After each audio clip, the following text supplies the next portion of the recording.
Chers abonnés, bonjour, bon après-midi, bonsoir. Je suis ravi de vous retrouver pour cette nouvelle vidéo. Il y a de cela quelques jours, comme vous le saviez tous, je lançais une initiative de mobilisation de fonds pour assister les familles des Camerounais qui avaient été massacrés dans les rues à Douala, à Bafoussam, à Tchang, à Lagdo, à Maroua, à Garoua, à Ngaoundéré, à Bertoua, à Ndjoumou, un peu partout. Ces Camerounais étaient sortis dans la rue pour dénoncer le énième hold-up électoral perpétré par le plus vieux président en exercice au monde, M.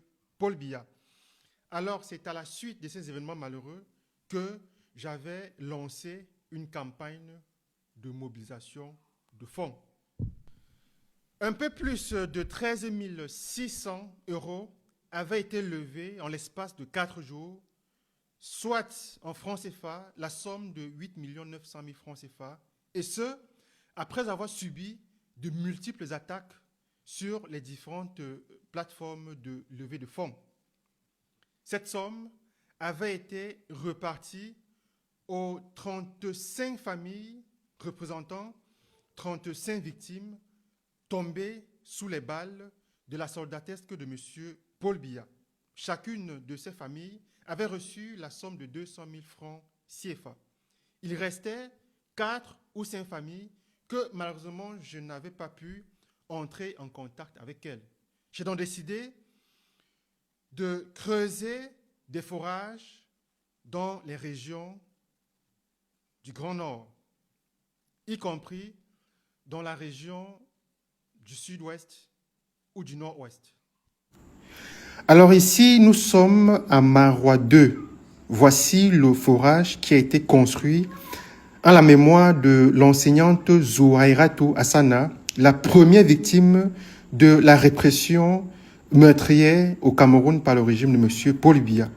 Elle est la première personne qui avait été abattue par les hommes en tenue. Donc nous avons creusé ce forage dans la localité de Maroua 2 pour lui rendre un hommage. Ce forage porte son nom et nous sommes tous heureux de voir le sourire sur le visage de ces populations.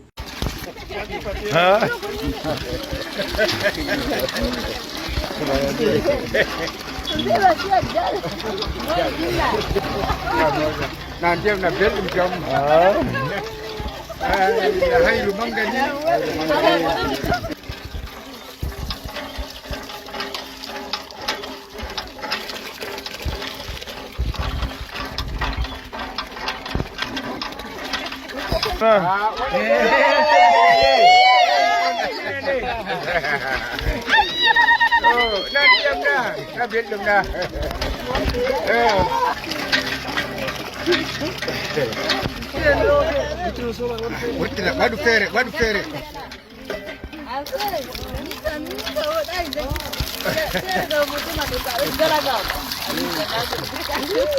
Nous sommes quel jour aujourd'hui?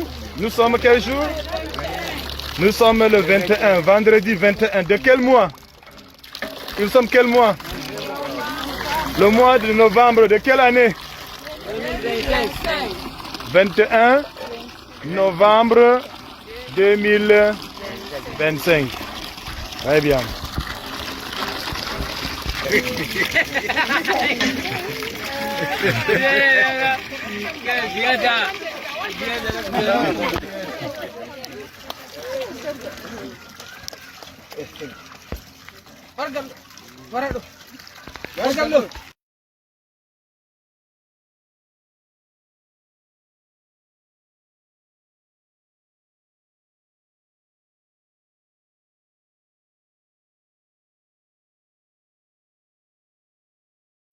Alors ici, nous avons le deuxième forage qui est en construction à Yagua, dans le département du Mayo-Danaï.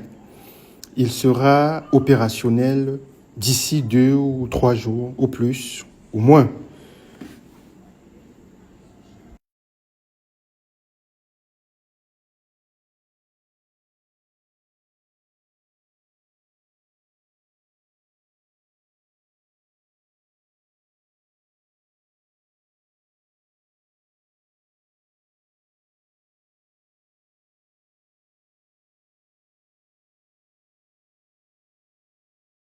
Alors, le troisième et dernier forage en construction dans le septentrion est localisé à Nkosa, situé dans le département du Mayo-Tianaga.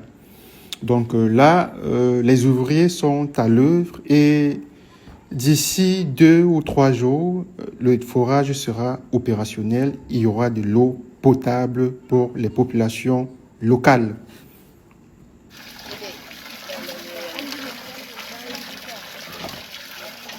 Voilà. C'est comme ça le travail du forage. Il y a souvent des ratés.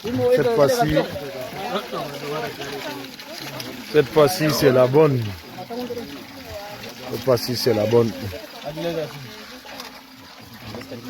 Donc, la première fois a été négative. Donc, deuxième essai dans un deuxième site, dans le même village, donc a réussi. Donc maintenant on fait sortir l'eau sale. Ça va continuer comme ça jusqu'à demain. Jusqu'à demain.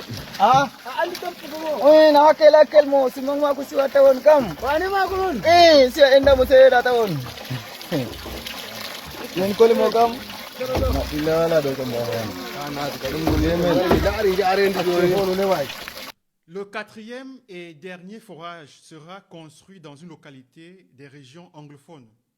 Au départ, il était question que le forage soit construit dans la ville de Moyoka, d'où est originaire Ena Priscilla, réfugiée de la crise anglophone qui avait été abattue le 27 octobre au quartier non glacé à Douala par la soldatesque du dictateur M. Paul Biya. Malheureusement, pour les contraintes liées à l'insécurité qui sévit dans la ville de Moyoka, il n'a malheureusement pas été possible de réaliser le forage dans cette localité.